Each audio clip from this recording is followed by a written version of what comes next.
Wait for it, and we're live. Hey, all you crazy sci-fi and fantasy fans. It's time for your daily dose of shenanigans over here at the Blasters and Blades podcast. Just a couple of nerdy veterans and one chaos coordinator geeking out over our science fiction passions and fantastical fantasies. A place where magic is king, the sky is the limit, and space is the place. We are the podcast that puts the fun in dysfunction. So without further ado, we're going to let our guest, Miss CJ Anaya, introduce herself. Hi, everyone. Nice to be here. My name is CJ Anaya, author of YA Romantic Fantasy. How you doing, JR? I'm doing great. So when you say YA, does that mean all of your protagonists are kids? For the most part, we start out at 17 and then they grow much like the Harry Potter franchise did. So it's more coming of age and then they become adults as they're moving through the series. But definitely 17 is the age that I write. Okay. I could see why that makes it YA, but I don't know. Like for me, I don't think of 17 as a kid. And I know. Everyone gets all upset. It's not in a creepy way, but I enlisted in the army at 17. Oh, well, there you go. No, I think that's a valid point. Valid. I get the legal implications, and I'm not disputing any of that. I think you have to have a cutoff somewhere, but the idea that they're children is also not, doesn't work for me. Because like I said, Uncle Sam thought I was old enough to go to war at 17. Yeah. Well, and when you consider how dark certain series or franchises get, like the Harry Potter series, I mean, the first couple of books were like, okay, this is fun and cool. And then we really transitioned by book 3 into this is getting darker, more adult level themes, right? Yeah. So yeah, you've got some rules around young adult as far as like age grouping goes and target audience and stuff like that. But it's always a really fine line and a tricky line to navigate because it needs to be centered around these kids who are dealing with difficult themes. But also the parents can't necessarily be all in or know all of that because naturally parents are trying to protect their children. So how do you make it so that these themes are interacting with kids who are not necessarily involved with parents? It's a very difficult thing to navigate. So that is why most people have them as orphans. Their dragon just suddenly out of nowhere appears and eats their parents. Yeah, exactly. It's easier than explaining why they can do that. The flip side of that is I watched the Goonies the other day with my youngest. He's like, Daddy, where are all their parents? And I'm like, we used to go out without our parents. We did. I recall that era of my life. That's nothing that I let my kids do now too often like that, because now I'm like, oh my gosh, we were everywhere. And the things we got into, my mom was like, go play. And then you were back by like 5 or 6, right? All day long. Well, they've actually done a breakdown of why that stopped the sort of free reign, whatever you want to call it. A lot of it started with the urban sprawl because now suddenly you're tightening the noose, so to speak, of the distance you can go before you hit a major road. And generally the rule was just don't cross any busy streets, right? So if you're still in the neighborhood, you're good. Neighborhood park, you're good. Suddenly you cross that, big highway or a big, thoroughfare, and they don't want you to go that far. Well, now that thoroughfare keeps getting tighter and tighter because of everything. And so you don't have as many open spaces, and the closed spaces that we do have are smaller, tighter knit. Oh, that is interesting. I'd never even looked at it that way, but you're right with these really smaller suburban areas. Yeah. Part of one of my degrees in college was sociology, and part of that had a class in urban planning. Never thought I'd use that again, but it makes sense. Well, this was helpful. Yeah, informative. Yeah. I think they said Atlanta was like one of the only cities ever planned that was when it was designed, they designed it in such a way that there was room for growth, so it still has a planned city feel to it. Whereas most of them, when the growth happens, it's just sort of haphazard, a little over here, a little over there. Yeah. Yeah. I would describe Tucson as haphazard in many ways. That's where I am. So yeah. There's quite a lot of haphazardness occurring in Tucson. Is Tucson the green part of Arizona or the mountain and deserty part of Arizona? It's desert. We're in southern Arizona, so we're not anywhere near the lush green areas of northern Arizona, unfortunately. So yeah. One of my former co-authors is in Phoenix, so I know a little bit about. Yeah. We're about southeast. We're 2 hours from Phoenix, southeast of Phoenix. So, but Phoenix is hot, and it's starting to get hotter here. July is coming, and I always feel like that weighs heavily on me afterward. Like when I sense July is coming and the heat is coming, and I'm like, oh dear Lord, please AC function, please. I mean, you understand why they built a statue to the man that invented AC in Florida. Yeah. Oh well, I mean, all hail, right? It's like thank you so much. Absolutely, absolutely. The after spending 2 years of my life in the desert far, far away, I bring on the mountains. I've seen enough sand to last a lifetime. Right. Well, yeah, I can understand that for sure. And it's all about what you're accustomed to, I guess. Yeah, you But get for used to me, it really quickly, believe it or not. Everyone's like, I think now that it got hot enough when we were in Iraq that they had a mercury thermometer, one of the circle ones you'd hang outside your house. right. It got up to 140. It got hot enough that that exploded. Oh my God, So it was at least 150. that's crazy. But you're just so used to it. Your body gets used to a lot. You can get used to a lot if you take care of your health. That's amazing that you would get used to that though, because for me, that just seems like an oven. And if you're out in it for any length of time, my Irish skin, no, the sunburn central, right? Just blisters galore. Never would have survived that one. Not even, not even My close. my family's part Scottish and part German, so like Oh, I get the fair skin. yeah, But the military blast covers almost everything but you got your hands, your neck, your head, and that's everything else was pretty much covered by our chemis. So I that's was safe. that's Um, so otherwise you're it's blistering. that old expression. It's not so much the heat; it's the humidity. I understand the difference once you've lived in a dry heat. It, Yeah. Yeah, it's dry heat is different, and that's what we've got going on here in Tucson. Unless you hit monsoon season just right, then it's a little humid, but for the most part, it's just a dry heat over here, so So the dry heat is more dangerous, I think, because with the humid heat, you sweat so much, oh man, I really need to drink some water. With the dry heat, your sweat dries on you so quickly that yeah. before you know it, and then at the end of the day, you've got, your suit will hold itself up because of the salt stains keeping it in place. Yeah. And people will pass out more from that because they don't realize they're dehydrated, so they don't drink enough water. Yep, it's true.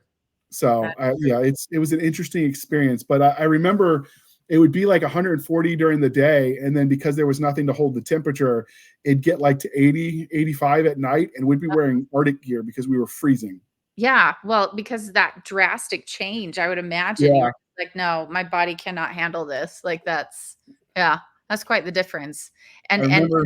very small, range of time that your body's Yeah, having to deal with those and I temperatures. remember showing people like, "Why are you wearing winter gear? You're in a desert." I'm like, "Well, it was really cold to us."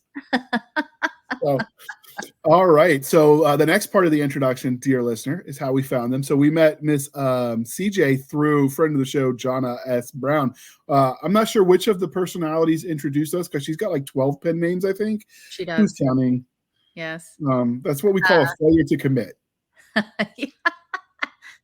I've always known Jana as just Jana Brown because we did a lot of, or still do a lot of co-teaching together. I apologize if you can hear my dogs in the background.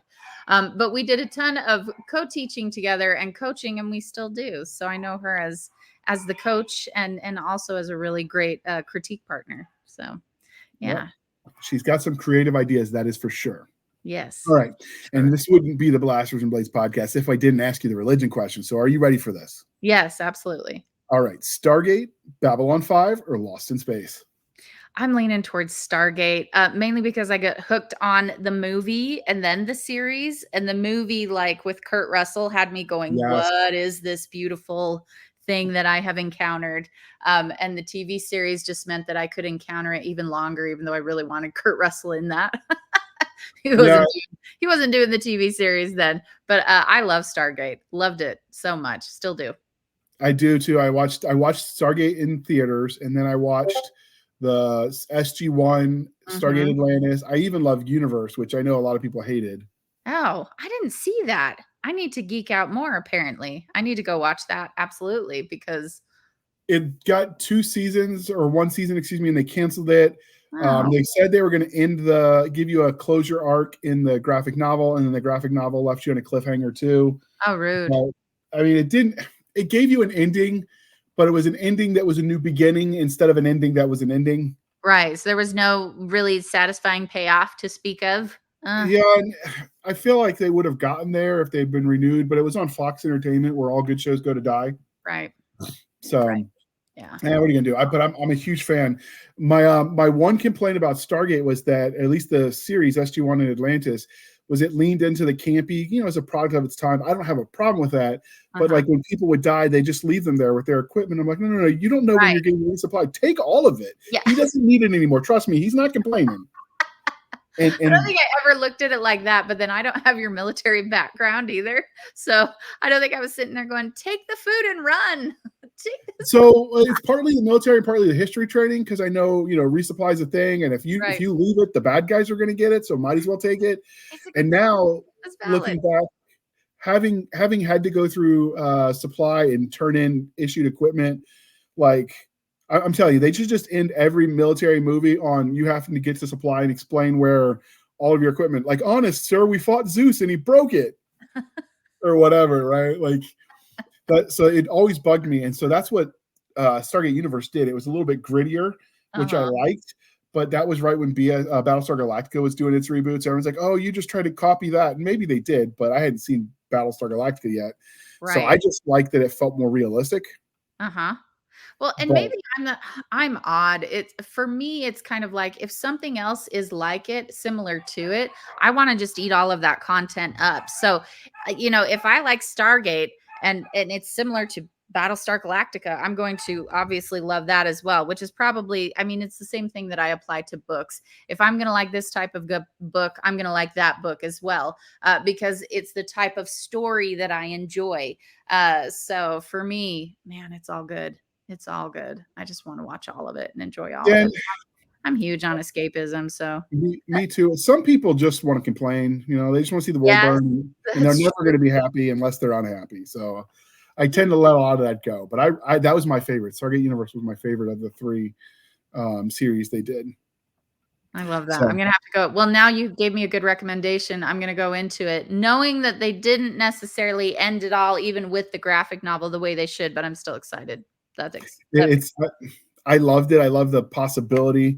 So, all right. And because we are polytheistic here at the Blasters and Blades podcast, 10th Kingdom, Dragonheart, or Kate and Leopold? Okay. This is so hard for me because I love 10th Kingdom because I watched it with my mom and dad over and over again growing up. And the wolf, the guy who, of course, I don't know his name. I never know actors' names. This is something. There's something wrong with me. But the guy who played the wolf throughout all of the 10th Kingdom series was so funny and so good. And I had such a crush on that dude. And so I love that so much. But I also love Hugh Jackman. What's not to love about Kate and Leopold and Meg Ryan? That was a fun duo right there. But if I had my druthers, probably 10th Kingdom for sure. So 10th Kingdom came out in February 2000. So I was a senior in high school. Wow, it's been a while. And let's see if we can find out for you who the name of the guy who played that. Yeah, in 2000. Yeah, I graduated from high school in the year 2000. Me too. Oh, we're old farts. The Huntsman. No. I gotta go watch the 10th Kingdom again. It's been a while. It's been a long time. It's not saying who the wolf is. What? On their wiki page. This is a failure. It is. And now we must. Wolf is Scott Cohen. Okay. I had to look it up separate from that. Delicious. But he was funny.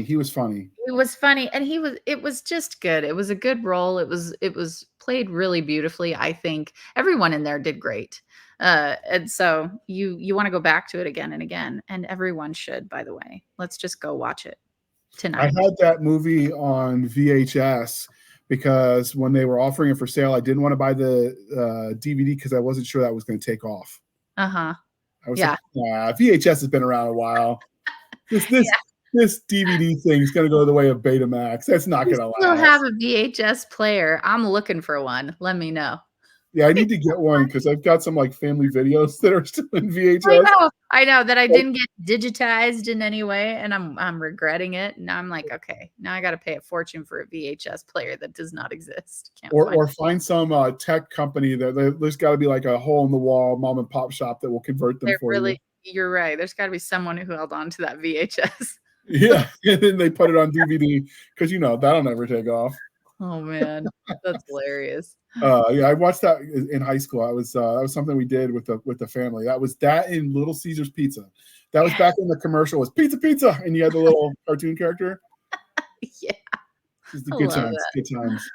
So, that. all right. So, we normally would ask your favorite dinosaur, but last time you were on the Sidekicks episode, you answered that. So, what's your favorite paranormal critter? Okay, so this is hard for me because obviously mermaids were in vogue as I was growing up. It was all about Ariel, okay?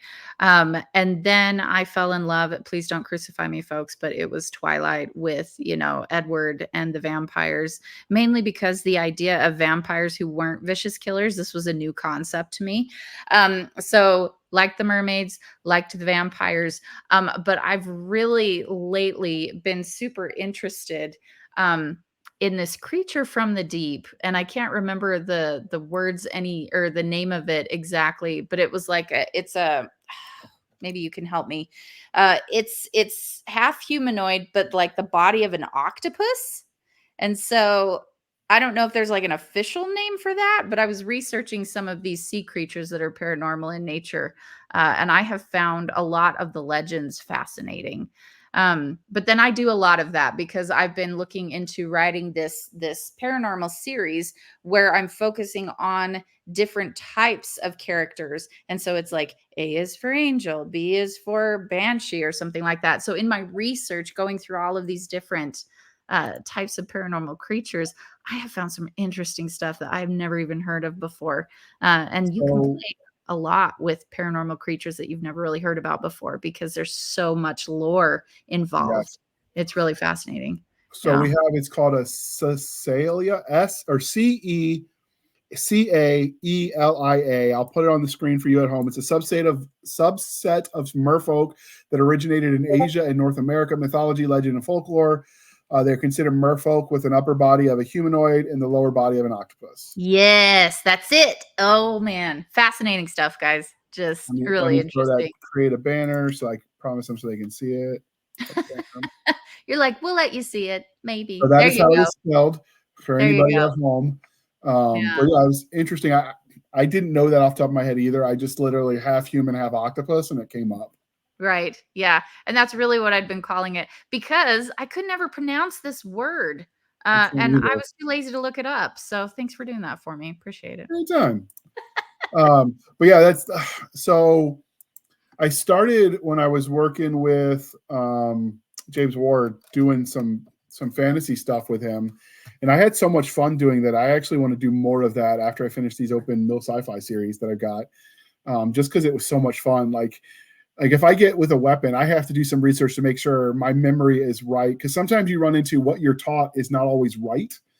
So Yeah. like for years Right. there was a square temple in southern Iraq that we passed, and we were told, oh, that was a temple to Lawrence of Arabia. So I just ran with it, looked it up. Not at all the case. It was a temple that predated him by a lot, and it was to like the ancient gods of Mesopotamia. And it was just a square because it was a simple design for people back then. I mean, they weren't like, it wasn't a Mhm. pyramid, it wasn't a circle, it was just an easy shape with bricks. That's so And funny. I bet you were sitting there going, glad I didn't write about that. I mean, I've talked about it on air before too, but I was like, so I finally looked it up and I'm like, no, wait, what? And so now I'm like, everything I thought I know, I'm looking up just to make sure. Yeah. Validate, verify facts. Right. Because sometimes you just take it in fact. Well, I do that with the military stuff, make sure I'm getting like the weapons right, the capabilities, and all of that. Hmm. Because again, it's been a while since I've been in uniform.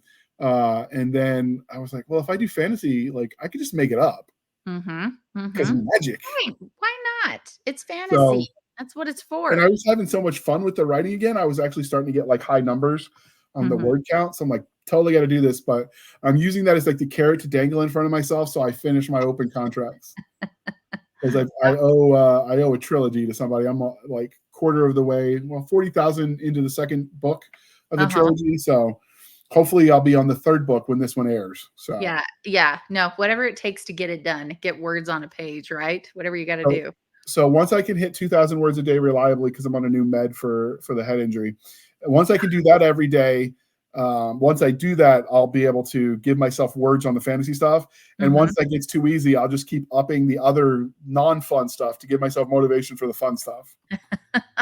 So, and who knows, maybe I'll finish like 12 books in a year or something. I don't know. Which would be amazing. And congratulations if you do that. Yeah. I'm not there yet, but you know, you got to have some goals, right? Yeah. You're only in competition with yourself. So, well, and at this point, I'm in competition with the dishes, really, because I'm like, wait, don't put off writing to do the dishes. So I actually will do the dishes at the end of the day because the hot water helps my hands because I've got carpal tunnel in my fingers. Oh, dang. Yes. I've broken every one of them at least once. The author. Did you break them in the military? Or was this just growing up breaking things left and right? I played contact sports, so I broke some there. Yeah. I wrestled in high school. I played rugby in college. I played a year on a semi-pro rugby team. Okay. That's no longer around. But like between all of that, I'd broken most of my fingers. I don't think I broke a single one as a result of my Army service. That's crazy. You'd think that's where being a rough and tumble boy is sometimes dangerous. Yeah. Yeah. Rough lifestyle. Ugh. It's fun though. I wouldn't trade it for anything. But yeah, so washing the dishes, like that hot water feels really good on your hands at the end of the day. Yeah, if you're dealing with carpal tunnel, it's going to make a difference for sure. Technically, it's I say carpal tunnel because most people can understand that. Technically, I think it's considered like arthritis. Injury, arthritis, right? Yeah. But same effect. So, all right. So you said your favorite paranormal creature. I like it. You know, nothing wrong with liking the Twilight stuff. It was popular for its time. And indeed. Yeah. I just never understood why, if I was an immortal being, I would want to keep going back to high school. I agree. Well, and you have to wonder, like, I mean, I get that they wanted to be there, living there, but it's like, did you have to attend high school to live in that house? Nobody needed to know you were there. I don't know. It seemed a little weird. Well, I mean, I get like the younger you make yourself start with, the longer before you have to move on. Like if you're a long-lived creature, like all that makes sense to me. But I mean, when those books were being written, homeschool was a thing. Oh, we're homeschooled. And then if you're weird, well, everyone expects homeschooled kids to be weird. So I do. I agree. Nobody would blink at it. I think we found some flawed logic here, and that's great. I think we could probably find a lot of flawed logic in a lot of these.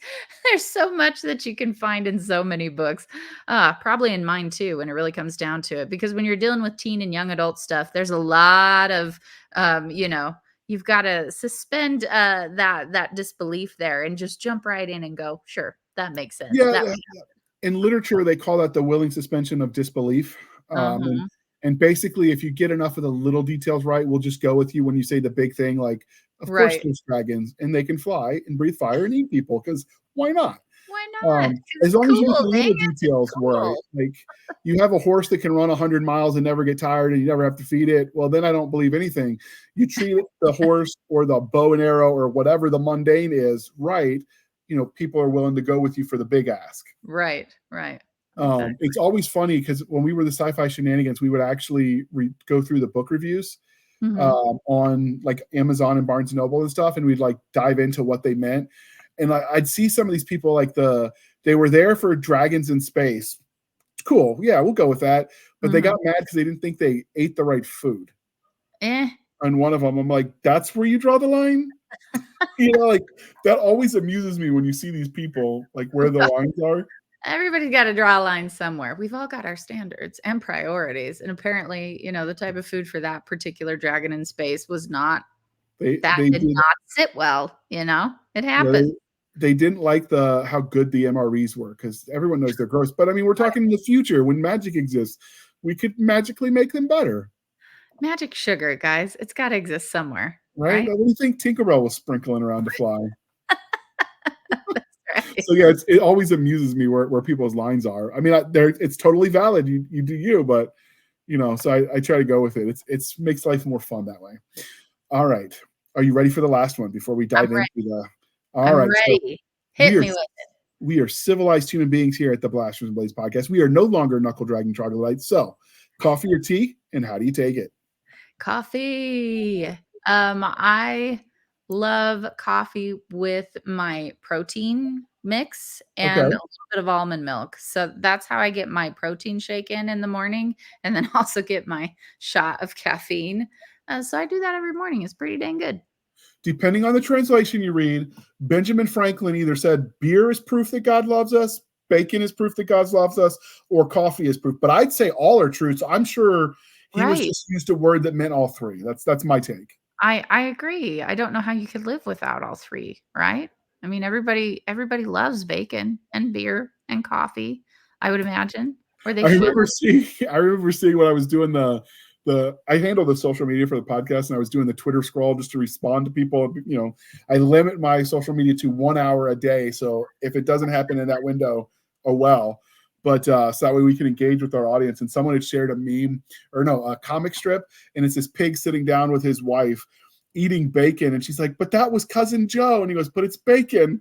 But it's Even pigs like bacon." Joe. That's awesome. Awful too, but we'll More go with it. disturbing. Yeah, I was just gonna say a little morbid, a little dark, but still quite funny. Mm. So you obviously, we have you here if you read the title, dear listener, because she writes about paranormal stuff. And that's why we angled the questions the way we did. But you didn't always start off as CJ Anaya, the author of all things fantastical. So how did you discover your inner nerd? Where did it start for you? Oh man. Mostly it started with reading. So I actually started out reading mysteries. I was reading Nancy Drew mysteries from a very young age. I was that kid in school where the teacher was like, "Put down the book, please, and pay attention to Me what's too. happening around you." So I got in trouble a lot at school because I wasn't paying attention. I was just reading Nancy Drew books. Then I began to explore a little further, and started reading those teen and young adult fantasies. My grandma got me hooked on the Wheel of Time and the Shannara or Shannara. I've heard it both ways. Chronicles. And then I really started to dive into teen and young adult fantasy, with kind of urban fantasy slants. And so I was reading all of these things, but never really considering writing them.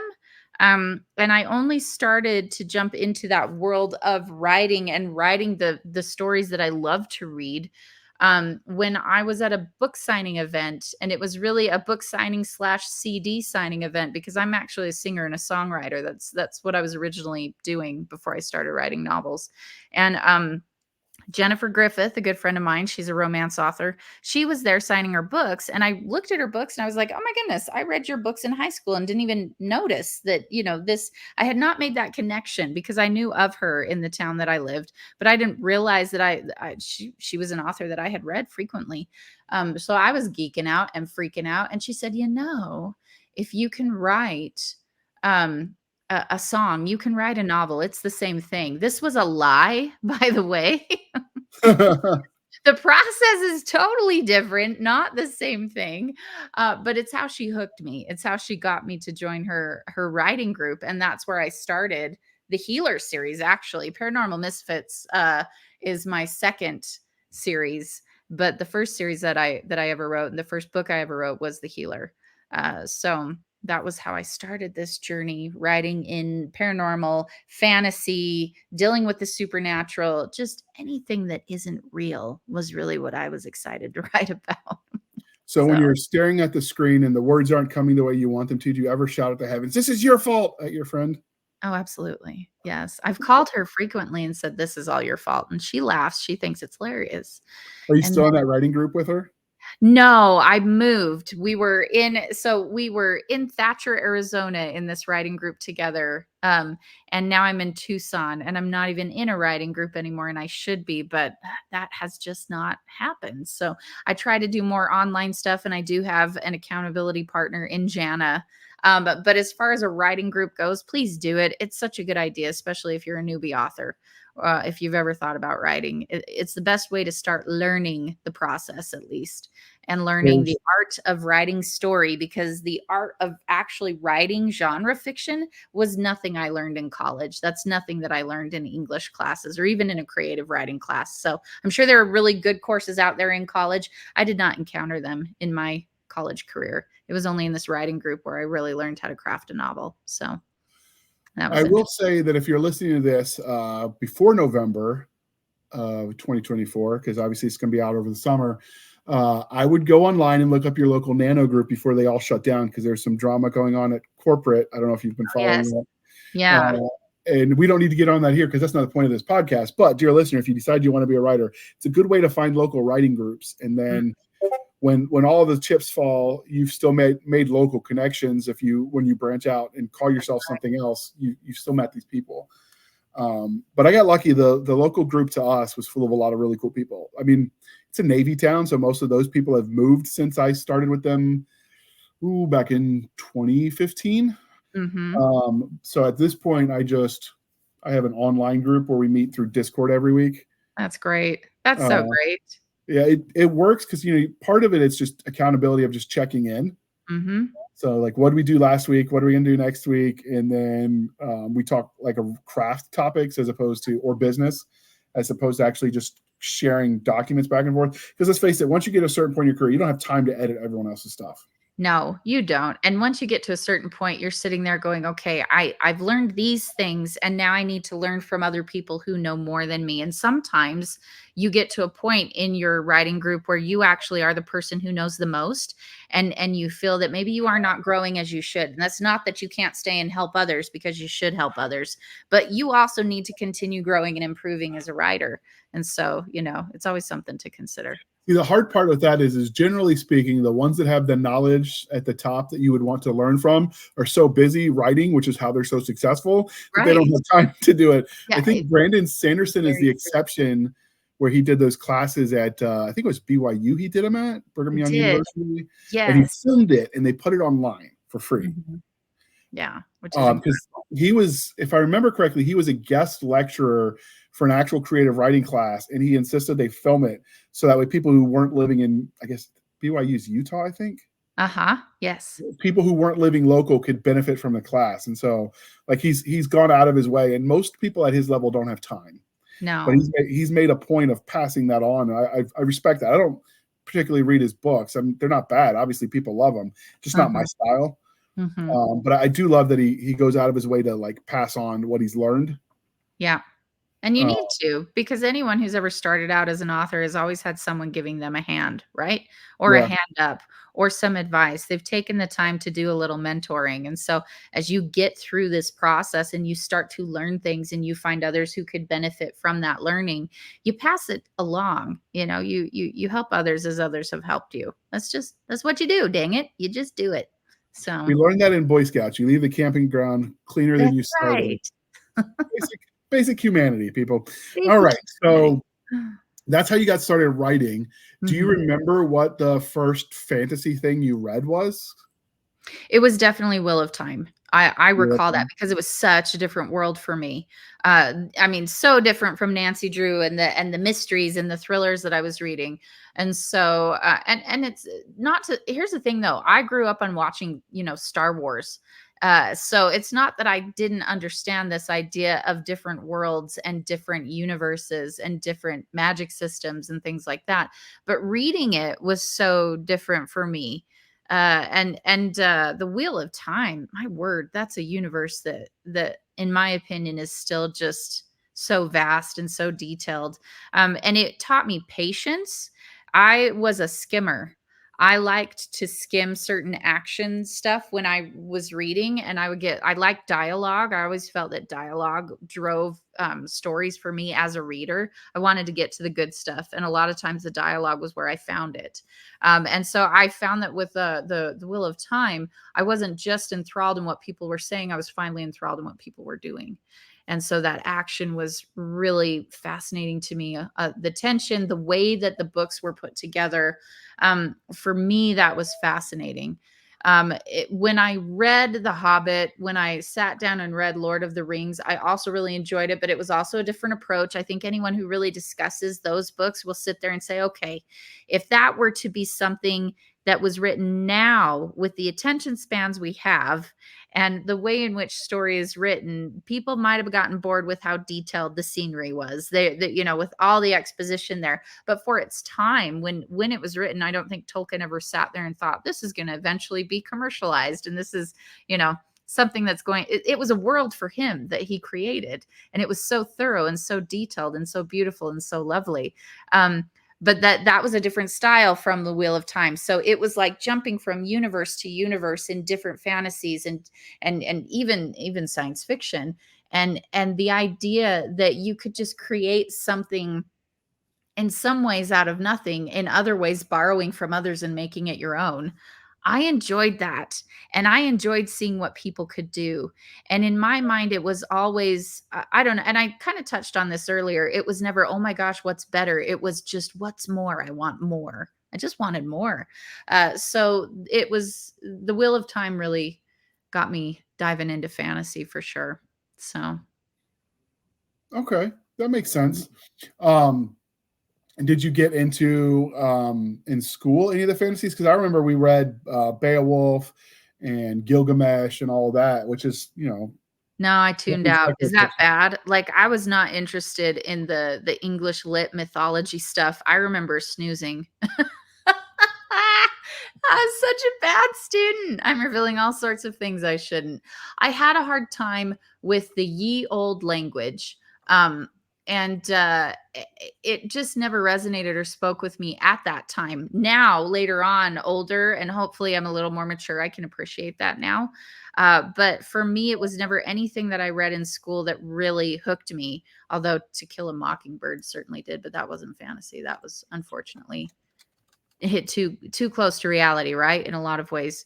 Um, but I don't really remember anything in school that I read fantasy wise really hitting me. And I think it's because I was such a poor student. If I'm being honest. I actually, when I read that, I actually tried to write my own epic poem, and I turned it into my English teacher, and that poor lady read it and gave me a critique. And that poor lady. I hope she burned her copy, because 10th grade me was just sure that I was writing like the next great thing. And I'm like, bless her heart, she was nice.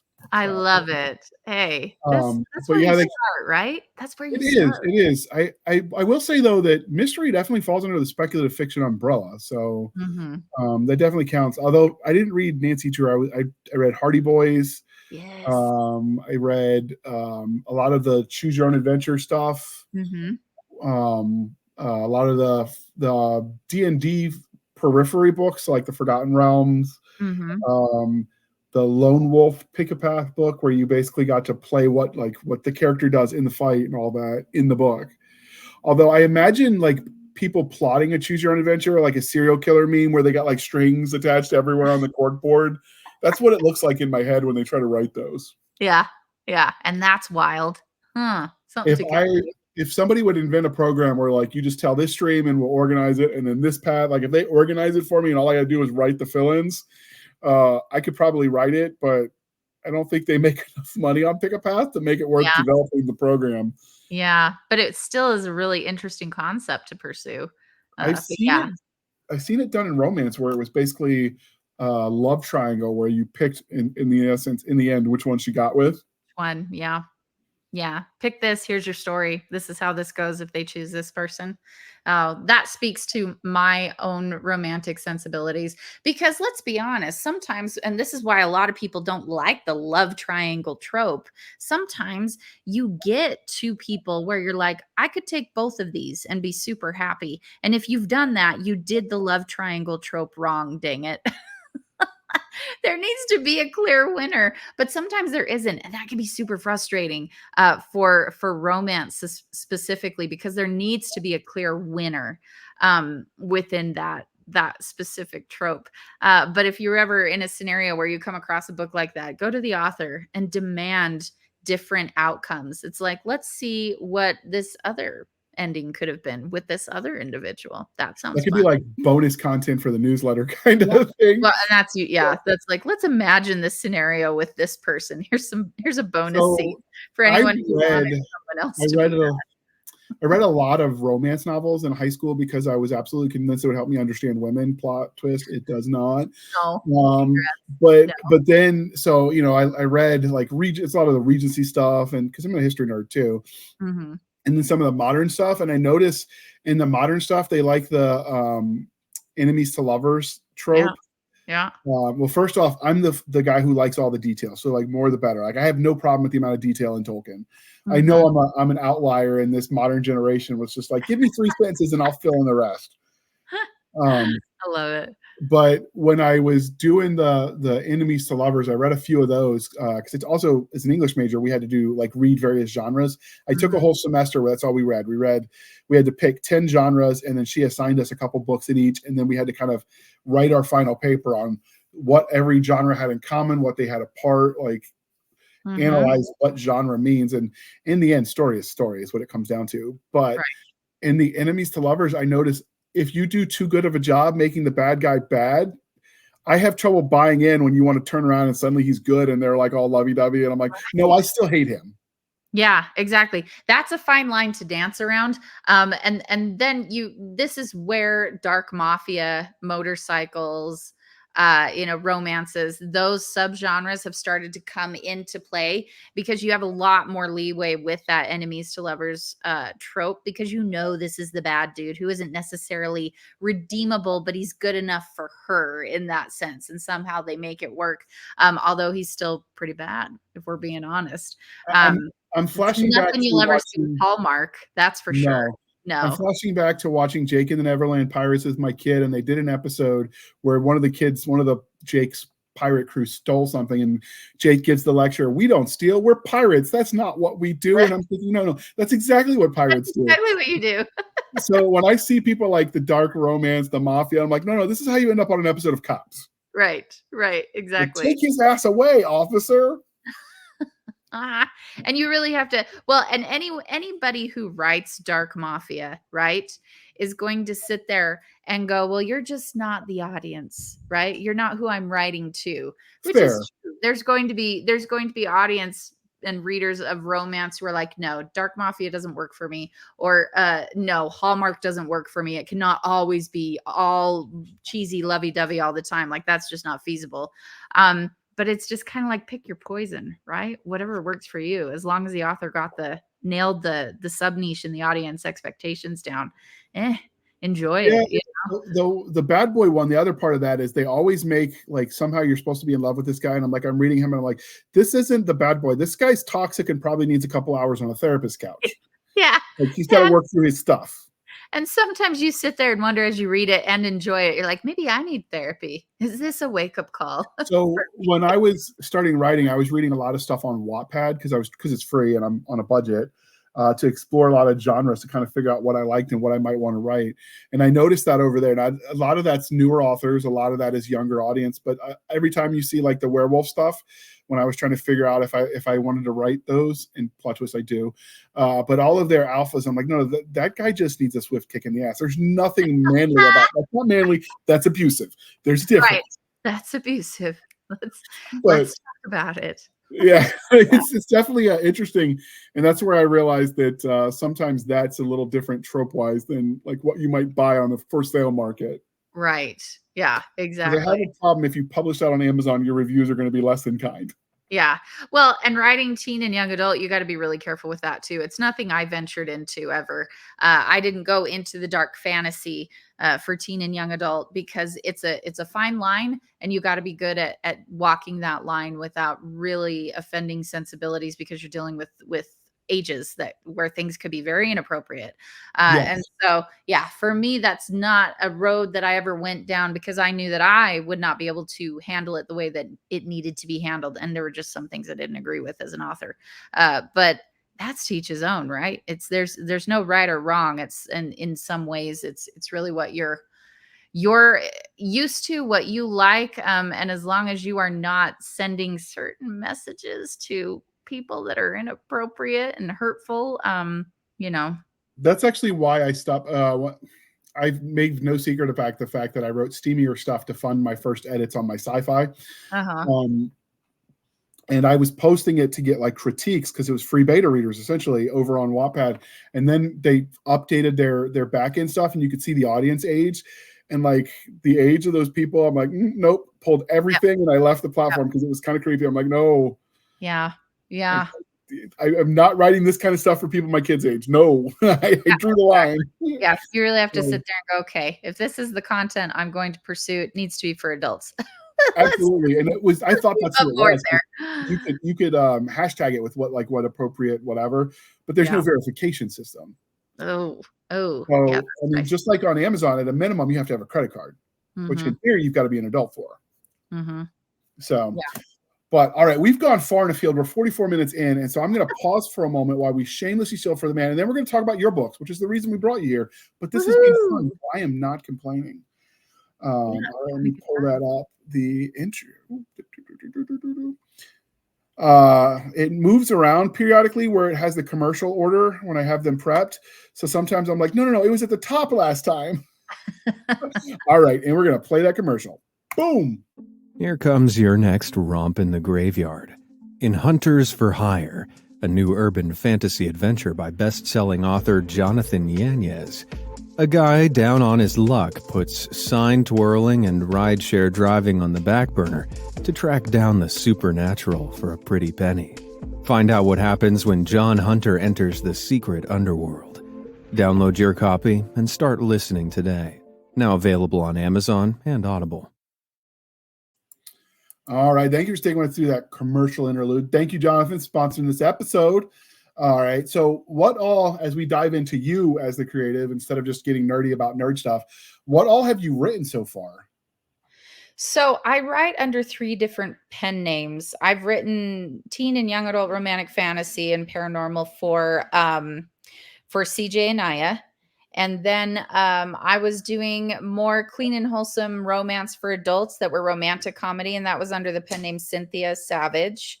And then I dove right into sci-fi romance, and I write sci-fi romance under the pen name Angelina Avery. So I've dabbled in different subsets of romance and different ages and really had a good time with it. But as far as just like an extensive series, the 2 series that are complete, that are finished, that are, I think, a fun time, they're the 2 series that are under CJ Anaya, and it's the teen and young adults romantic fantasy, or as people are starting to say, romantasy now, even though there's so much paranormal, there's a lot of paranormal aspects within it. So I've got Paranormal Misfits, 6 books in that series, and it's a lot of fun because it explores the Fae world, Fae kingdom. There's a different realm that you enter, and yet it's, the main star is a changeling who didn't know she was even Fae to begin with. So that's been a lot of fun. And then, the Healer series, that was more Asian deities, and thank you. Yeah, it was more Asian deities and Asian fantasy.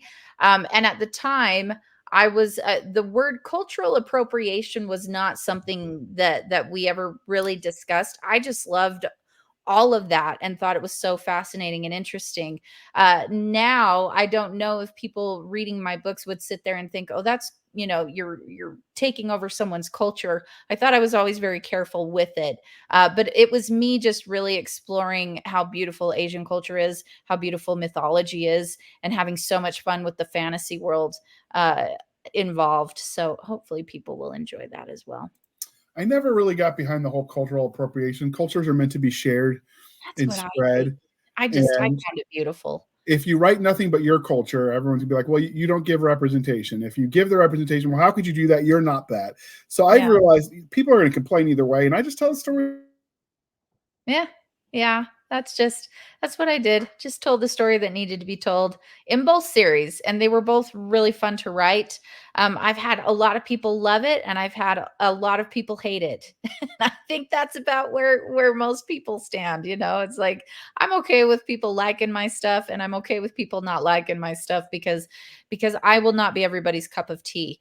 But the thing that I'm loving about what I do is that I write what I love, and I write what I enjoy to read. And I also put things in there that I'm hoping send certain messages to teens that will help them. Whatever will inspire them when it comes to Kristen, what she's doing in the Fae realm, whatever could inspire them when it comes to Hope and her helping to heal people. If kids and teenagers can find some kind of relatable qualities in this idea that, okay, when it really boils down to it, my series encompass choice and the importance of choice and the importance of consequences. So I don't want to be preaching. I want things to be enjoyable, but there's always kind of a moral lesson involved, as I think there is with a lot of fiction and themes and things that you are trying to get across. Everybody's trying to share some kind of a story. There's some kind of message involved, right? So for me, there are certain messages that I've been sharing within teen and young adult fantasy that I really think are important and that I want teens to have. But I found it interesting that really a lot of my target audience that I didn't even know about when I was writing, it was really just women were reading it who were like above the age of 25. So it seems to have a broad range of reach. And some people like it and some people don't, and that's okay. So that's what I write. It's like that Johnny Depp's Pirates of the Caribbean, but you've heard of me meme. Yeah, but you've heard of me. Yes. The worst pirate I've ever heard of, but you've heard of me. Yeah, everybody. I love that. You gotta do that with that Healer series, and you can put that out there. Oh man, yeah, but you've heard of it. Good. So, what is the origin story? Where did you come up with the idea for the Paranormal Misfits series? So originally, it started out as a short story of it was just 10,000 words, and it was in an anthology called Strange and Lovely. It was originally published in that. And I got so much feedback in that anthology of short stories, just of what happens to Kristen Jareth. What is happening here? This is crazy. And I love it. And it was never meant to be a series. It was just this encounter that this girl had where she finds out, oh, an assassin is here to kill me. That's weird. And she finds out why. And she finds out that this assassin is also her fated mate. And within 10,000 words, we're figuring this out. And then there's this happy ending. It was very short and sweet. There was not a lot of detail to it, but it seemed to strike a chord with anyone who bought that book. And I would get emails, people reaching out to me and saying, okay, but where's the rest of it? Even though that was it. They were together happily ever after. Yay. But for a lot of people, they felt like there was more to that story. And I was intrigued by that idea because honestly, I had not written it to be anything other than 10,000 words. So I thought, okay, well, I'll give you a longer story. So I expanded it to about 35,000 words. And after I finished that, I had readers saying, great, now where are the rest of the books? And I was like, well, it's not really open-ended, but they felt that it should be. And so I was like, all right, I finally decided I will sit down and I will come up with the backstory, with the worlds, with the, who Krista really is, who were her parents, who were all of these things, that really explore all of the things that were really just hinted at in the standalone. And I rewrote the standalone so that it would support this idea of all of these worlds. The fact that there was this changeling who was sent to the human realm because she was going to destroy the Fey realm, and her parents, rather than killing her, just wanted her to live. And so I was like, well, let's see what happens when she comes back. Let's see what happens when she looks at the hierarchy of this new world, the Fey realm. Let's see what she does when she's encountering class systems and lesser Fae and Fae with no magic. How does she treat them? Is she the same with everyone? Is she elevating people? Is she unifying people? And then there's always that, underlying romance story of will they, won't they? And I had intended to write 3 books, and the story just kept, there was just more. There was more and there was more. And I was like, I can't wrap this up in 3. Where once there had not been much, there was suddenly too much. And so then I realized there were going to be 6 books. And so I finished the 6th book a couple of years ago, which was such a relief because you feel that weight when you have people following you and following a series and they just want to know what happens. You're hoping that you do not let them down when it comes to those expectations because they have followed you through this journey, waiting for this story as if they had written it with you, and you never want to disappoint. So that last book, I struggled. I had such a hard time writing it, not because I didn't have ideas, but because I felt so much imposter syndrome, which, by the way, has never left me. That's always going to be a huge part of my author journey, is fighting that feeling of when do people figure out that I'm just a hack, and that I'm just someone who likes to write stories and really hopes people enjoy reading them, right? So it really boiled down to me just getting my butt in the seat and going, write it the way that you have always known it needed to end and the way that it always needed to be, and make sure all of these characters that your audience loves are there and that they're doing the things that you know they need to do. And I found that as long as every single character was true to their personalities and the way that I had developed them all the way along, which is what you got to do anyway. As long as they were true to that and true to the story, it was going to work out. And I was just on pins and needles when I released that last one. And it was such a relief that the majority of the feedback was this was exactly what I was hoping for, exactly how I hoped it would end. Or, occasionally it was more than I thought it was going to be, which was great. And there's always someone who's going to come back with feedback, sometimes trolls, sometimes really valid constructive criticism, which I love and took to heart. But for the most part, it was just, this is awesome. And it was so nice. I don't think I wrote anything for 6 months after that because I was just wasted. Just could not. There had been so much expectation there. But it was really a great experience to write all of that. And when I look back on it, that entire series, all 6 books, I just think to myself, dang, it all started with a 10,000 word short story in an anthology. It's crazy. So how long did the first novel end up being? Only 40,000 words. And I know that's really odd. And it's nothing that as a developmental coach or as a coach, author coach, I would ever recommend to authors. If you're going to have a 40,000 word book be the first book, then the rest of the book should be close to that word count. But I found when I was adding in Jareth's chapters and I was making things a little bit longer, that really was what there was for that story. And I didn't want to change anything too much because the fan base loved it so much as it was. And so I added just enough to it to make it go where it needed to go and get us into the next book. But don't do that. Don't do that, guys. Don't make a book like 40,000 words and then jump to full-length books for the rest of the series. You're trying to brand yourself. So as far as branding goes, that was a no-no. That was an author no-no right there. But it really hasn't deterred people or made people upset. People just keep reading it, So I don't know. I have trouble doing shorter like that. I don't know that I could because I've always wanted more. But everyone will talk to you when you're an author. Oh, where do you get your ideas? How do you come up with them? Like, because they're struggling. I'm like, no, how do you make the ideas stop? Right. Like, I've never written a short story for an anthology that I couldn't see a whole series coming out of. Right. And you can. You have to really stop can't myself. for anything because there are subplots and layers and motivations and things that will take you in so many different directions.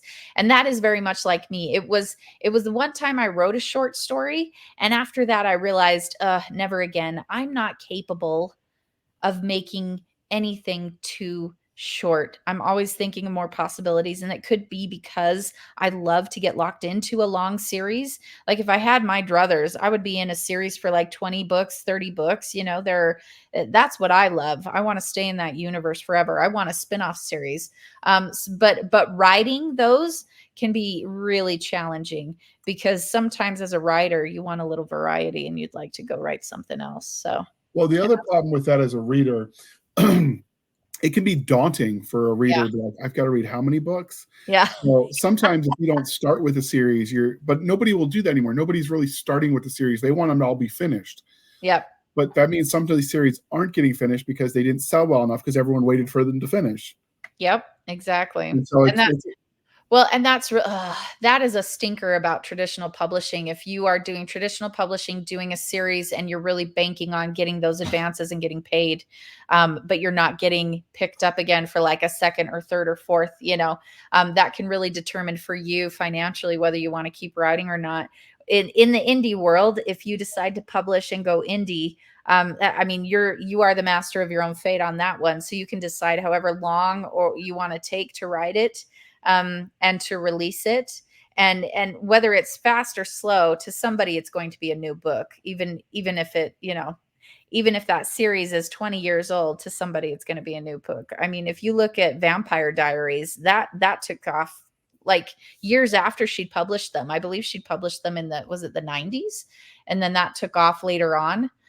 So it really is interesting what will take off depending on on word of mouth or what TikTok does. Have you seen the way that TikTok just revives things? It's amazing. The only problem with the trad pub sometimes, but it happens on the indie side too, is part of the reason they want complete series is because they've had too many series where I got really hooked and then they never finished it. Oh yeah, don't do that. So people get burned out by that. This is one of the promises I always made to my readers, that even if it's not selling, I will find a way to wrap it up in one more or two, another book or two if I have to. Right. Yeah. But I'll give you the ending. Don't do that to your readers. Your readers have built trust with you. And I'm actually in the middle of a different series right now, and I'm sitting here going, all right, I know you want to write because I really have always wanted to write a cozy paranormal mystery, but I am abstaining because I'm like, no, you got to finish the sci-fi romance series or people will kill you. So yeah. Hear me out. You said cozy and paranormal. Mm-hmm. Angela Lansbury, but she's the serial killer, except that she's not really killing them. She's a succubus. I'm just saying, it writes itself. I love it. I think that's great. Please write that. Don't make me write that. That's something someone else needs to write so that I can laugh hysterically, because that sounds fascinating and lovely and hilarious. Oh, man. I mean, after Chuck Tingle's books actually sold, I'm like, you could write anything and there's an audience for somebody. Right? Oh my gosh. I looked up that guy. I think the first time I heard about him was like a year or two ago, and people were making jokes about him. And I was like, who is this guy? And they showed me his stuff and I was like, my word, this man's a bloody genius, if in fact it is man. And so I just brilliant and so funny that this is catching steam, that you're right. If he could sell that, he could sell anything. So really, it gives one hope. According to KDP Rocket, it doesn't look like those sell. But I haven't checked in years. I haven't either. The covers are the draw, but you can look at covers without buying the book. Oh my gosh, the titles alone. The titles. I'm convinced there's an AI somewhere writing those, and this is before chatbots were a thing that he started. But I'm sure he's got like a computer program where like little monkeys are sitting in a corner somewhere typing these out for him. But I mean, he just reads it and goes, "Yep, sold," and then publishes. That's do you remember the Mad Libs? Yes. Maybe they got like Mad Libs he's using to write these, and he just control replaces. Oh man. That actually, if that was a Mad Lib novel, it actually all makes more sense. It does indeed. Yeah. But we've solved it. You heard it here first, people. We did. Yeah. Mystery solved, right? But it really does go to show that, I mean, I'm always sitting here going, hey, let's fuse passion and, market research so we know what will sell. But when you look at that, it's like, man, how would you even have known that would sell?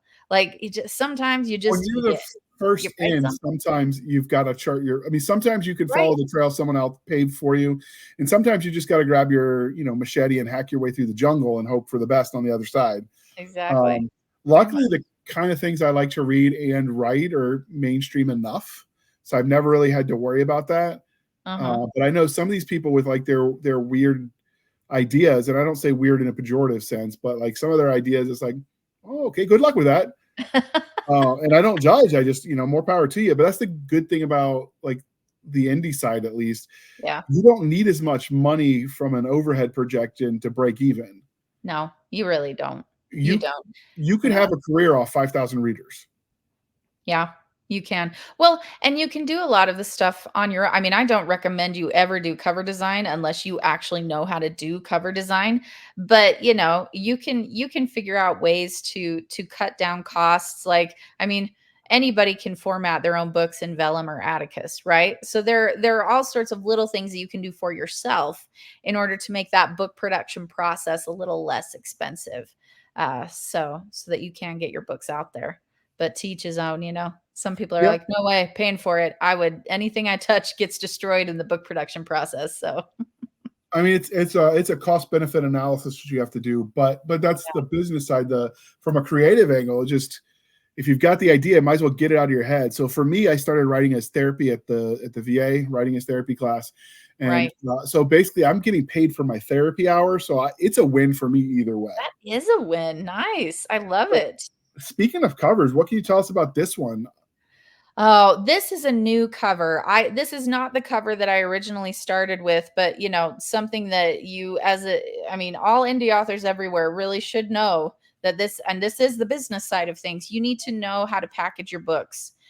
So for me, the cover that I had previously, it was off brand. It was not hitting the target market that it needed to because things had shifted. So I went to Meeble.com. It's actually spelled Meeblart. Meeblart.com. Really fun cover design company, not too expensive.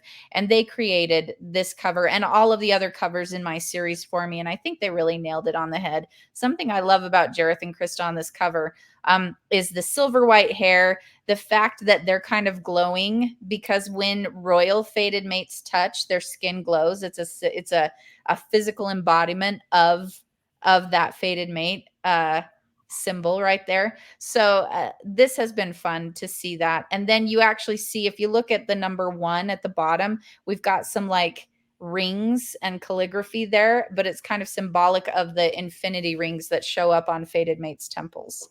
And so those were nice touches. I kind of liked it. And then the rest I left up to the designer to really just enjoy. Isn't that fun? All that. Yes. Yeah. All right, and then this was the original cover. Oh yeah, this was okay. This is a perfect example of when this was me. This was not so there was a second cover after this where I did have a professional designer do it, but after years of, selling, things shift in the market. Pay attention to that, guys. But this is a perfect example of why you don't do your own covers, because this was me when I was first starting out going, I have no money. I can design a cover. Don't do it. Don't you? It's not bad.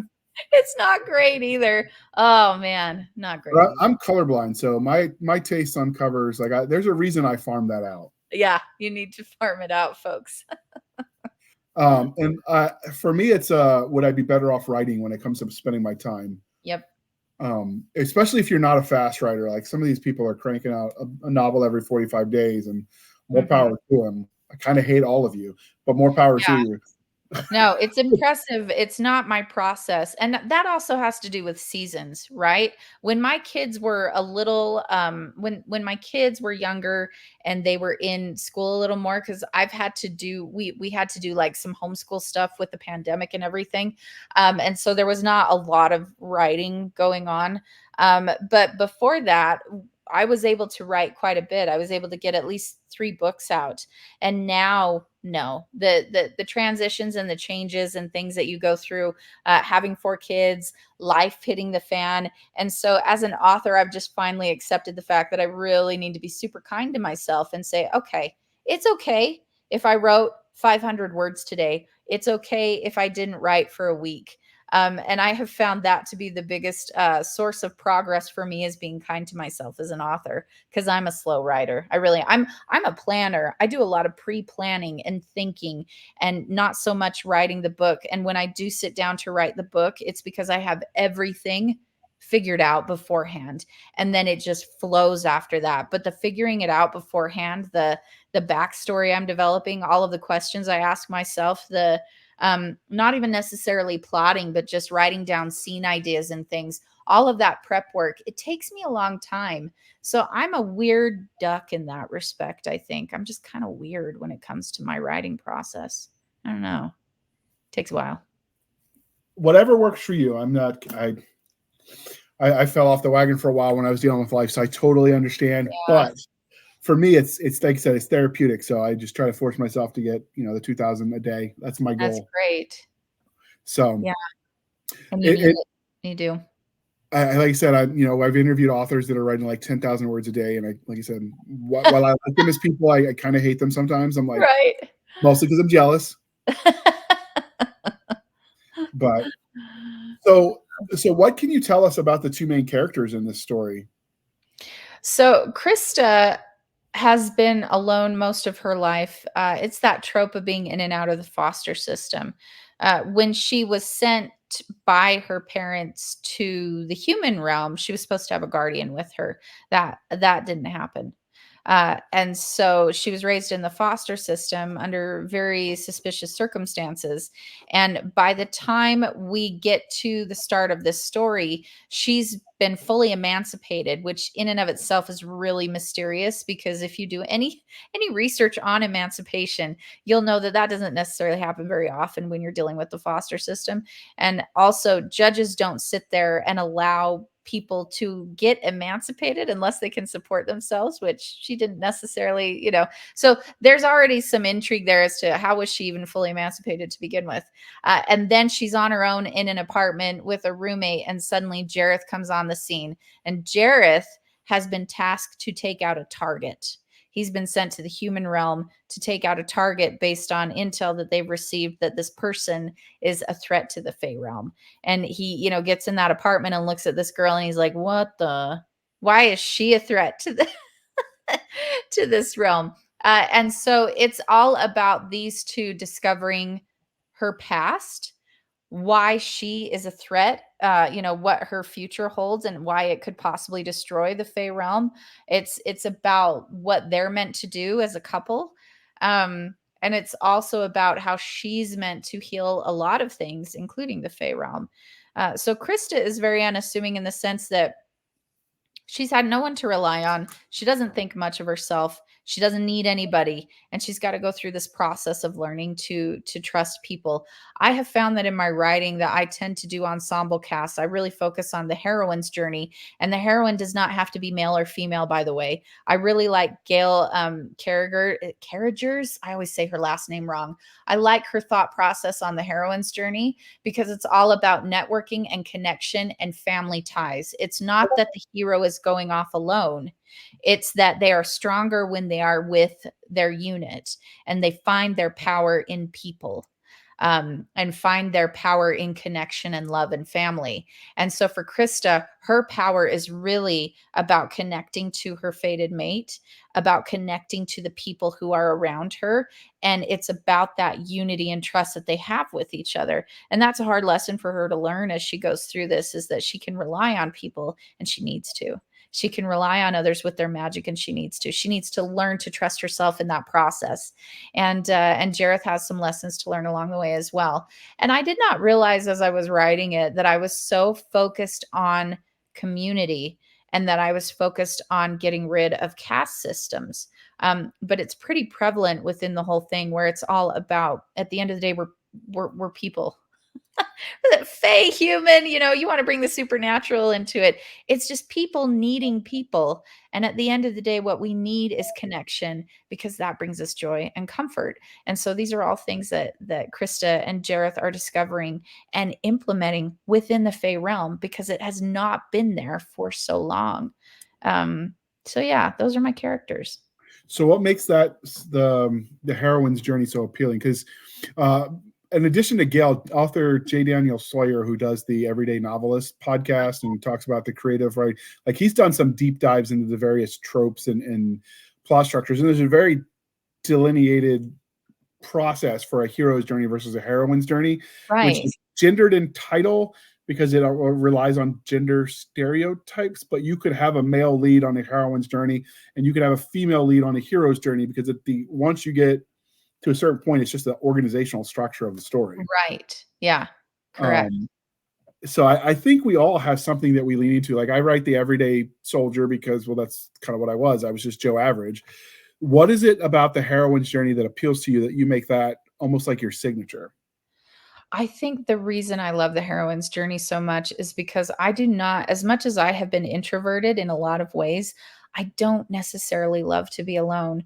And I have found that through my own process, my own author journey, it has been me learning from others and relying on others to become a better individual and a better writer. My power in writing would never have come from just myself if I had not learned from those who came before me. And so I have found a lot of wisdom and guidance and mentoring from those folks. And I feel like a lot of my power comes from, as a writer, it comes from all the things that others knew that they were able to share with me. I find a lot of comfort in that. I find a lot of comfort in this idea that we never have to go it alone, even though the journey of an author can be very solitary. And so I think that I have utilized that and worked with that quite a bit in my own writing. The heroine's journey appeals to me because, as Gail says, it's all about comfort, uh, and it's all about finding your place and your space. So in some ways, it can be identity. It seems very lonely to be a hero going it alone. And in the hero's journey, very often at the end of it, they are still alone, even after they've triumphed, even after they've won. And I've always thought to myself, no, you've done so much. You've helped so many. I hate that you're alone. So for me, it's a personal preference. Now, there are other people out there who are like, alone. I can, like, that's all they want is to be alone. So, it's all about reader preference, really, and what resonates with you, I think. You don't want Ralph Thoreau's Cabin in the Woods? No, not Or was interested. it Waldo Cabins sound Emerson? nice, No, but I'd it's been a like some while. folks. Yeah. I'd like some folks there with me. So maybe an Let's occasional writing retreat for a day or two, but nothing permanent. No, no.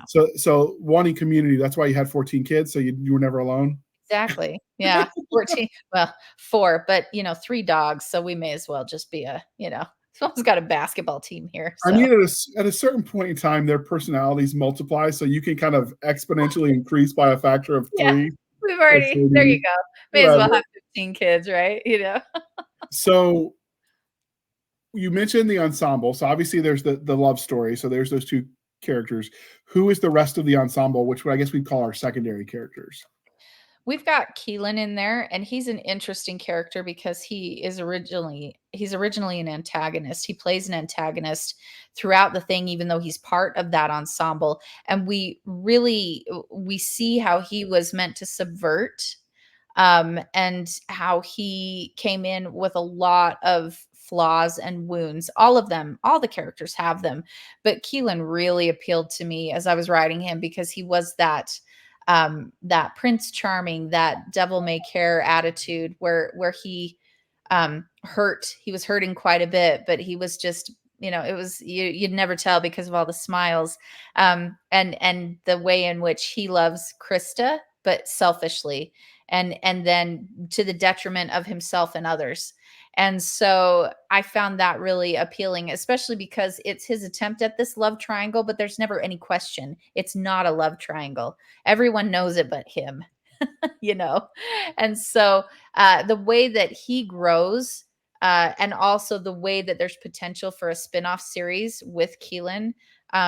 If I ever decide to go back to that, then I could. Therese is another counterpart there. She was a lesser fae, or is a lesser fae, and is having to learn how to come to terms with her lesser fae magic and what that means. Grawl is her bodyguard, is Krista's bodyguard, and he is a Stargis. He's very alien looking in nature for a fae.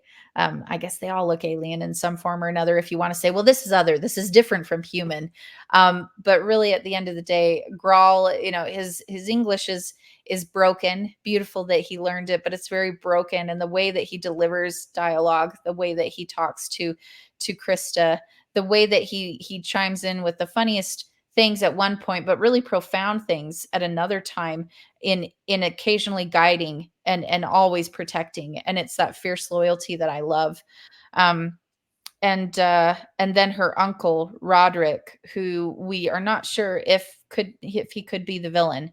And he just really turns out to be a charming, lovable character. There's Charisse, and she's the I guess you could say siren of the lake that gets all the power, that the Fey realm gets all of its power from. And one of the books, we really explore more about her world, as the quest and the things that they need to do take them underwater into that mermaid realm. And so I had so much fun playing with all of these different species of Fae, how they came together, how certain prejudices were overcome. and they're all really central to the story. And it was important for the audience to love them as much as I did when I was writing them. And I think that that has worked, because there have been so many people who have said, we love Grawl. We love to hate Keelan. You just love it when people do that. We hate the villain, King Moradin. God, everybody hated that guy, which was great because they needed to. But also you feel a little bad for him as to, why he went off his rocker in the first place. So there's so many people in the story that contribute to the overall goal of the main characters and to Jareth and Krista's story. And if I could ever see this series play out on Netflix, my word, I would die a happy person, because I would love to see what someone could do to this story for TV and how they could make it their own, because obviously it's not going to be exactly as I wrote it, but what things would they do and how would they interpret things or change a few things or make it even better? What would they do to make it better? I'd love to see that as a Netflix special. So, start talking to Netflix, folks. If you've got any connections, just get it done, please. Get it done before I die. So what can you tell us about the antagonist without spoilers, obviously? King Moradin, he just, he's gone crazy because his wife is dead. And so because of that, everyone is miserable. He does things with the best of intentions, but he's just a horrible person. And so, and I think that is an interesting type of antagonist to deal with. Someone who is doing things with the best of intentions, but it's the worst things imaginable, right? And so it's one of those things where, again, you really you hate to hate them, you love to hate them, you hate to love them, you get confused. I love these types of multidimensional characters because on the one hand, you can understand where they're coming from. On the other hand, it's just like, at some point, can you make a good choice, please? Because there's no saving you at this point. So with King Moradin, there's a lot to uncover there, as far as him being a player and also a puppet, and just the way in which he's hurting and where he, what drove him to do this in the first place. Yeah, but every villain's a hero in their own story, in their own mind. Right. Yeah. Yeah. So that's the trick, is you want them to be humanized. Well, human being relative, because obviously, they can be aliens or whatever, but right. You also don't want to humanize them so much that you get that old, oh, we're rooting for the bad guys trope. Yeah. Yeah. That's true. You definitely don't root for him, but it is one of those things where you're like, oh man, rough, right? Feel a little bad. You feel a little bad for the dude at some point. So if the heroine, if she met you in a dark alley after everything you put her through, you going to come out of that all right, or are you going to kick her ass, or you No, I'm sure she would give me a very stern talking to. She'd be like, really? So she's not going to stab you with her sword? Nah. I'm sure she'd light me on fire and then put it out, but whatever. It's cool. Light you on fire and then put it out. So she's an elemental magic user? Yeah, she's got some powers. Is it all the elements or just fire and ice? Well, and that was an interesting thing that I wanted to play off of, is that everybody, summer fairies have specific types of magic, autumn fairies, winter fairies. Winter fairy is actually what she is. But you can't cross the streams, as the Ghostbusters would say, crossing the streams. Don't cross the streams. Nobody should hold all of that power. Nobody should be capable of dealing with all of those different elements. And yet Krista, as she starts her journey, is somehow meant to start handling different types of magic when nobody should. And it's not easy. And it's there has to be reasons for it. And for me, anytime I do something when it comes to magic, I'm always interested in the science behind it. And so I have to not only in some ways scientifically explain certain things, but it also visually. For me, magic was all about threads. It was all about weaving things together. Spells had structure and threads that were being woven together. What did those look like? What were the colors? How was it built? How do you control that? and what can mix. So there's chemistry involved, like what can certain magics mix together, or can't they? What is okay and what isn't, and why? So she's got some interesting powers that she starts with, and then there's a lot of growing from there, learning new stuff. So are you a fan of The Last Airbender, the Avatar, all that stuff, with Indeed. all the elements? Indeed, I am. Yeah, I am. And I find, and maybe just because I'm a little woo woo anyway, but I find that all of those natural elements in my mind hold some kind of power anyway. The idea of connecting that to magic or science or whatever you want to call it is fascinating to me. So I like to have my characters play with that stuff. I think it's cool. So obviously you've wrapped the series up at 6 books. So are you going to do anything else with them, do you think, or is it signed, sealed, and delivered? No, it's well, Jareth and Krista's story is done, but some of the ensemble cast, some of their side characters, I left a few threads there. Nothing that would drive anybody crazy, by the way. You're not going to get to the end of that and go, what the heck? But I just thought this would be interesting to explore with these different characters for another adventure at another time. But I needed to give myself a break and write something else for a while, because I was like, I cannot do this anymore. So there's And some they're all, you said they were all about 40,000 words? No, the first one. The others are lengthy. They're like 90,000 words. Okay. It's not too bad. Yeah. Although what's lengthy now is kind of evolving when we got Brandon Sanderson putting out 250,000 words. Right? I'm like, man, Brandon, you're killing me here. Just killing me. So the problem is the other thing that's changing the game from a writing perspective is the audiobook, because you want it to be long enough to justify a credit. So I think the conventional wisdom is 180 to 120,000 is a sweet spot for speculative fiction. I have to actually, generally speaking, like, oh, okay, so this is where I'm going to split book 1 into 2, because I write long anyway. So the idea that anyone can do like the novella only, I'm like, how do you manage that? What witchcraft is this? Yeah. No, that makes sense to me. I have a really hard time with ACX and credits and the structure there. I don't like it. I don't like the way it's been created. I think that's why a lot of authors are starting to go the way of find away voices. Just because at least you're getting your books distributed to more retail sites that don't necessarily have that structure that Amazon does when it comes to those credits, because that is so frustrating, the way in which that plays out. Unfortunately, they've been less than clear on their reporting. So find away voices is sort of going the way of the dodo bird if they're not careful. Oh, that's true as well. Yeah. And isn't that frustrating? Well, it does seem that audiobooks has been a little harder when it comes to, how do we market these? How do we get these out? How do we sell them in a way that it makes sense for everybody, including the hefty cost of just doing the audiobook narration? So I don't know. I have not had a ton of success. Of course, I haven't done audiobooks for everything yet. Have you found success in that, JR? I have one of my series, the success of that one. It's a standalone in someone else's universe. So their universe sort of sold it. Nice. The one I did with Podium, my first book, did so well that they did the contract, and then the rest of the series didn't. But it was one of those ones where my debut novel, I think we sold like 10,000 copies, but it was because it was a debut novel, it was only 99 cents. Mm-hmm. So everyone's like, okay. And then it was like, combat veteran author writes mill sci-fi as therapy. Like, it sold itself in that respect, but that doesn't mean all the people that bought it went on to read it. So my sell-through was horrible. Okay. Right.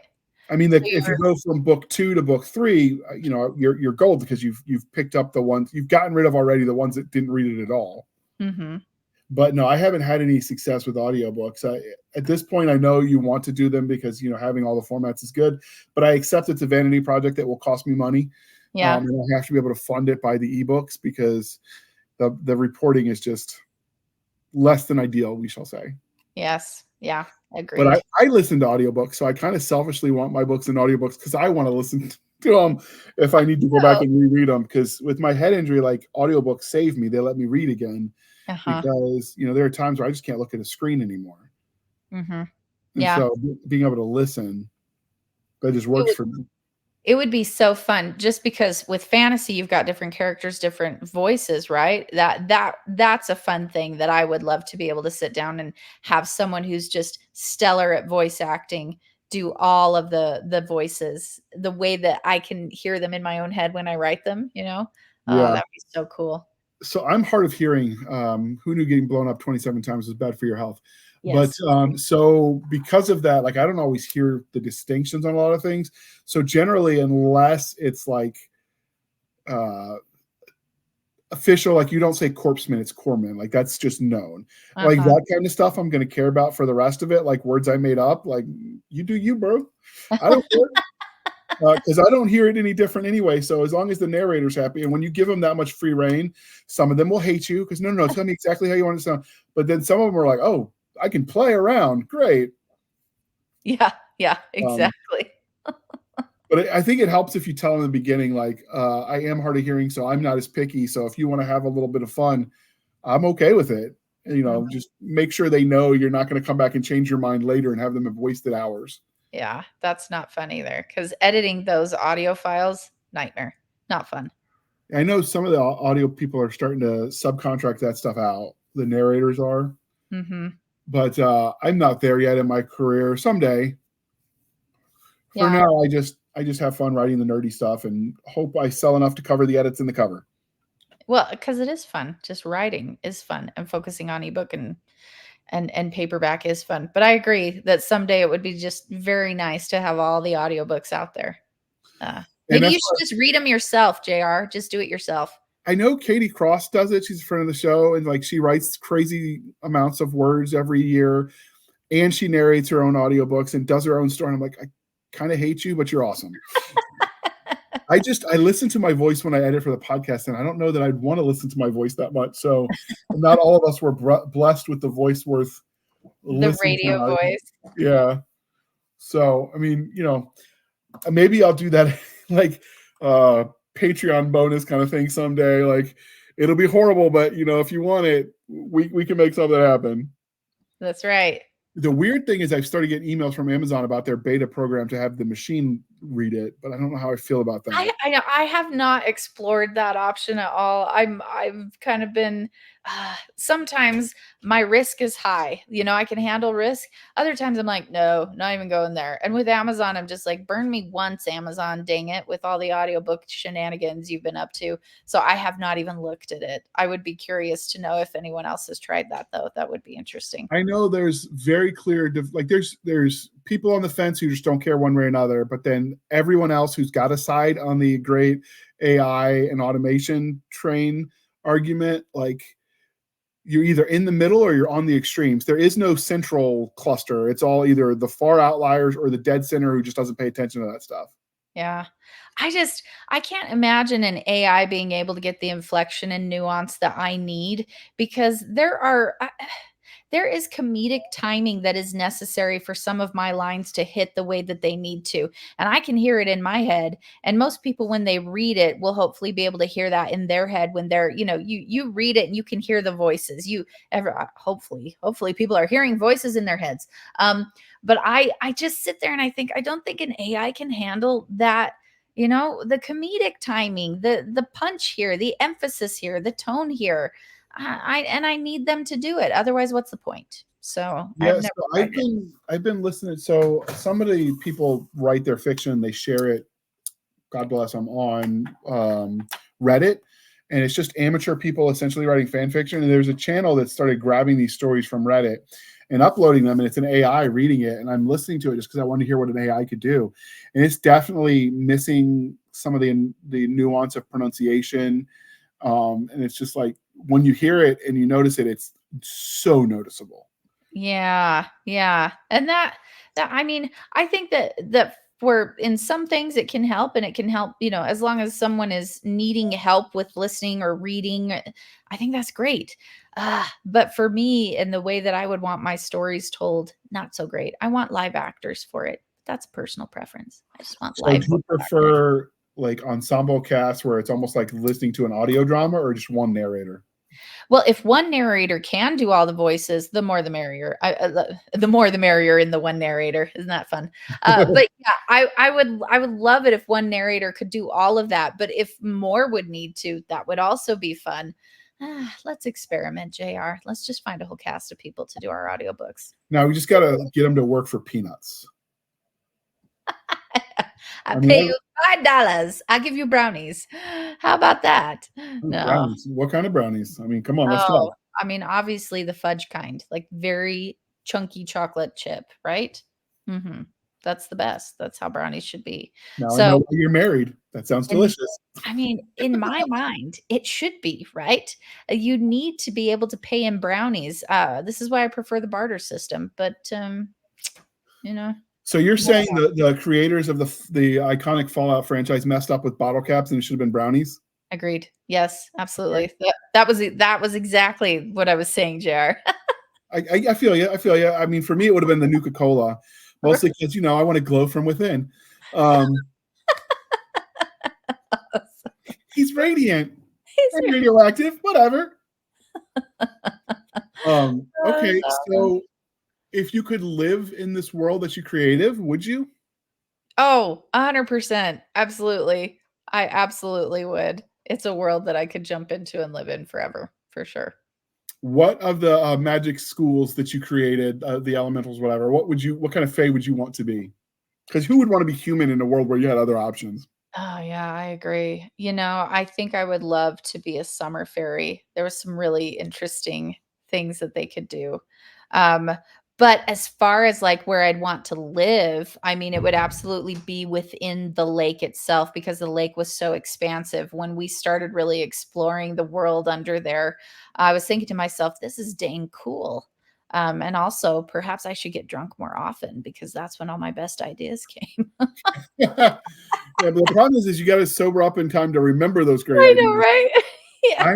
I have thought I would journal when I was drinking more, and I read it later, and I'm like, I mean, they're letters clearly, but I don't know that I wrote anything. Right. Yeah. Just like people who say to do that when they get an idea, if they wake up with an idea, keep a notebook by the bed. And I'm like, I've tried that. And whatever I write down, I don't know what it was I was thinking because it's just gibberish. But I mean, clearly I wrote something down and I thought it was genius in the moment. Yeah, rarely is it. There have been maybe one or two times. That's been a hit and miss for me as well. And so I just don't. And the problem is if I wake up enough to write it down, then by the time I'm done writing it down, I can't sleep. And sleep is precious. And I'm an insomniac. So I don't even want to mess with that. So that's never worked. Not really. Not really at all. Yeah, I can see that. So, all right. Was there anything that we didn't ask that you feel like listeners and viewers ought to know about the Paranormal Misfits? They probably learned a lot more about me and my books than they ever thought they would want to. There was definitely some TMI going on there, which I overshare like no one's business, but not everyone's comfortable with that. But that's okay. But the book is free. The first book in the series is free on Amazon. It's permanently free. I just made it so because I was like, heck, why not? So if anybody wants to go grab it, it's permanently free on Amazon. It's free on Kobo. I'm trying to get it up there and make it free on other retail sites like Barnes and Noble so that everybody can just have access to it and get it all out there. I've taken everything out of Kindle Unlimited and just decided to go wide so that I'm not limiting my audience. So yeah, if you want to go check it out, be my guest. I would love it. I'd love feedback. I'd love your thoughts. If it helps you have a good day and escape from reality a little bit, then sweet. That was the plan. Outstanding. And how can listeners and viewers at home find you on the wild interwebs? So you can find me on TikTok where I do really weird, funky skits with my kids to try to convince them to read my books, and it never works. It always fails. You can find me on Facebook with CJ Anaya. TikTok is author CJ Anaya. You can actually find me on Plotter and on Plotter events on YouTube. So if you go to plotter.com, I'm actually one of the team education leads on there with Troy Lambert. And so you can find us on there talking about plot and structure and crafting novels. And those are all free videos you can go on and take a look at, and just listen to us wax eloquent about the art of writing. We have a really good time. And all other social media sites, my website, authorcjanaya.com, all that good stuff. So just come find me, hang out. We'll have a good time.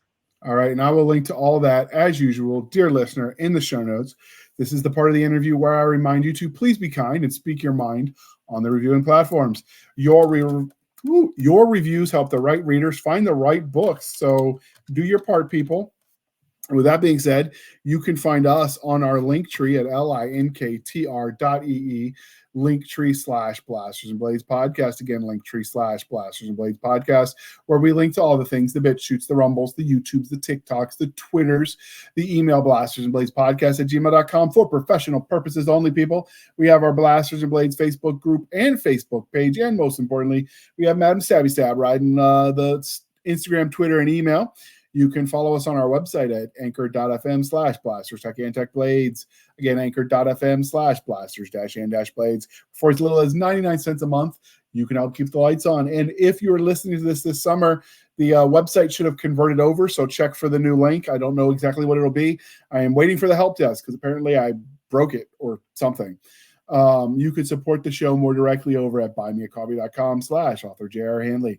Again, buymeacoffee.com/author J.R. Handley. Be sure to put in the comment section this for the podcast, and I promise I will keep my co-hosts duly caffeinated. They will drink some of that coffee brand coffee until the Java pours out of their eyeballs, and we wouldn't want them to waste that, would we? So we'll just make them drink more. It's the way you do it. And with that being said, thank you for spending some of your precious time with us.